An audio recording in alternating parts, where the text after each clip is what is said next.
Bonjour les élèves, ici Madame Lucien. Je suis là aujourd'hui pour vous parler du temps.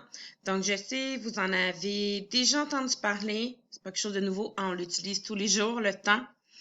On dit souvent qu'on court après notre temps, qu'on perd notre temps, qu'on a besoin de plus de temps.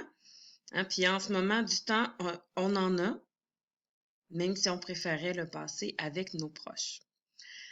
Donc, c'est ça, c'est une notion que vous avez déjà vue plusieurs fois durant le primaire. Hein, quand vous étiez plus petit, vous l'avez vue en lisant l'heure sur une horloge. Ensuite, plus tard, avec les minutes, les secondes. Puis, l'année passée, je sais que vous en avez probablement fait aussi un peu en 4e année. Ben là, faire de la conversion de temps. Donc, un petit rappel.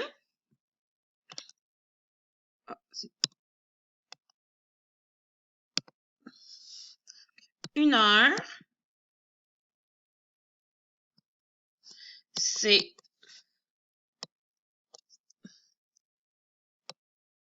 60 minutes.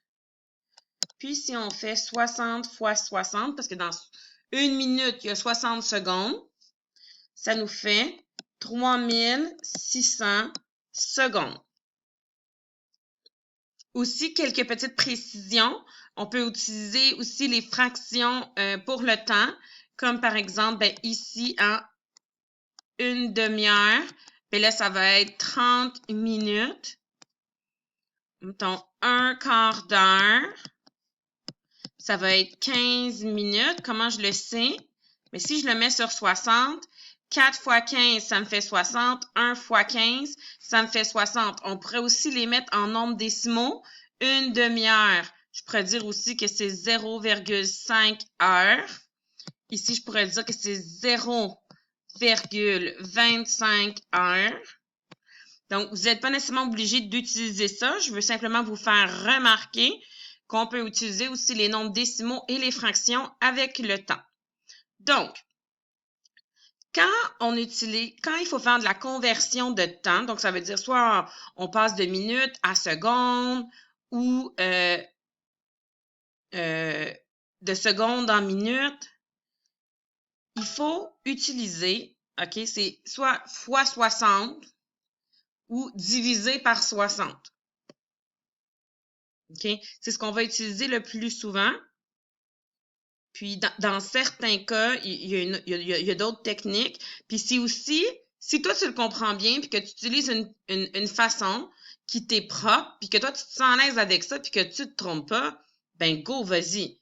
Sauf que c'est certain que si tu utilises une technique, puis que tu crois dur comme fer qu'elle est bonne, mais qu'à chaque fois, elle te fait faire des erreurs, ben là, c'est peut-être mieux de changer de façon.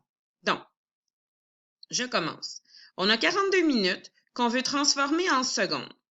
Donc, puisqu'on sait que dans une minute, il y a 60 secondes, là, on a 42 minutes. On veut savoir ça va donner combien de secondes. Eh bien, on va faire une multiplication. Donc, 42 fois 60. Donc, 0 fois 2, 0. 0 fois 4, 0. Là, je m'en vais là. Donc, je mets mon 0. 6 fois 2, 12. Ensuite, ça fait 24.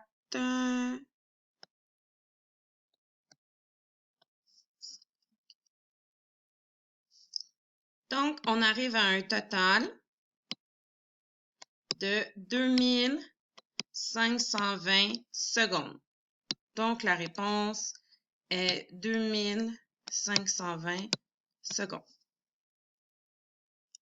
Ensuite, ici, on a 23 semaines et on se demande, ça correspond à combien de jours? Donc, dans une semaine, il y a 7 jours. Donc, on a 23 semaines. Donc, on va faire 23 fois 7. Donc, 3 fois 7, 21. 2 fois 7, 14. Plus 2, j'ai un blanc, 16. Donc 161 jours. Ensuite, pour le prochain, on a 300 heures. On veut savoir ça correspond à combien de jours. Donc, on sait que dans une journée, il y a 24 heures. Donc, on va se poser la question, dans 300 heures, combien est-ce qu'il y a de jours? Excusez. Donc, on va faire 300 divisé par 24. Donc, on commence ici. Combien de fois 24 dans 300? Une fois pour 24. On descend notre 0. Ensuite, on se pose la question combien de fois 24 dans 60? Deux fois pour 48. Il va nous rester 12. Nous n'avons plus de nombre. Nous allons donc de chiffre à descendre. Ça doit mettre une virgule ici, descendre un 0. Ensuite, on se pose la question, combien de fois 24 dans 120? Ça nous donne 5 fois pour 120. Donc, on pourrait écrire 12,5 jours, 12 et une demi-jour, ça serait correct.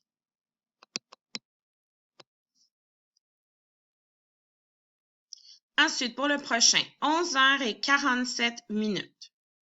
On veut savoir ça donne combien de minutes en tout. Alors, on sait que dans une heure, il y a 60 minutes. Donc, on va faire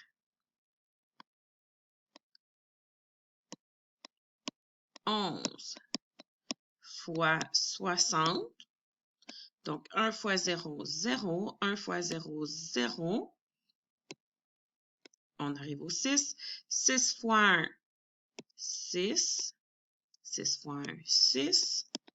Donc, ça nous donne un total de 660. Puis, on ajoute le 47 minutes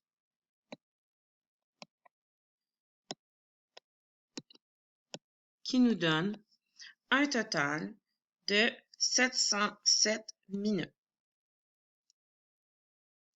Ensuite, pour le prochain, on a 90 secondes. On veut savoir ça donne combien de minutes. Donc, on va faire 90 divisé par 60. Donc, ici, ça rentre une fois 60 pour 1. Donc, moins 60.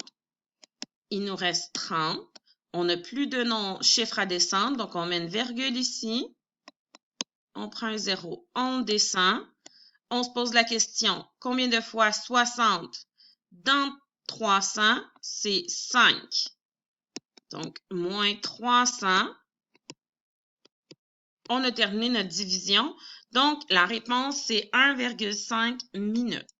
Et finalement, le dernier numéro, ça nous demande combien de minutes dans une semaine. Donc, il va falloir prendre notre temps. Donc, dans une semaine, il y a 7 jours. Et on sait que dans 7 jours, il y a 24 heures. Et que dans 24 heures, dans chaque heure, il y a 60 minutes. Donc, c'est le calcul qu'on va devoir faire pour trouver la réponse. Donc, on va commencer par faire 7 fois 24. Donc, 24 fois 7. Donc, 7 fois 4, ça nous donne 28. 2 fois 7, 14, plus 2, 16. Ensuite, on va faire 168 fois 60. 0. 0 fois 8, 0. 0 fois 6, 0. 0 fois 1, 0. On va au deuxième. 6 fois 8, 48. 6 fois 6, 36, plus 4, 40. Et 6 fois 1, 6, plus 4, 10, pour un total de 10 080 minutes. Alors, c'est tout.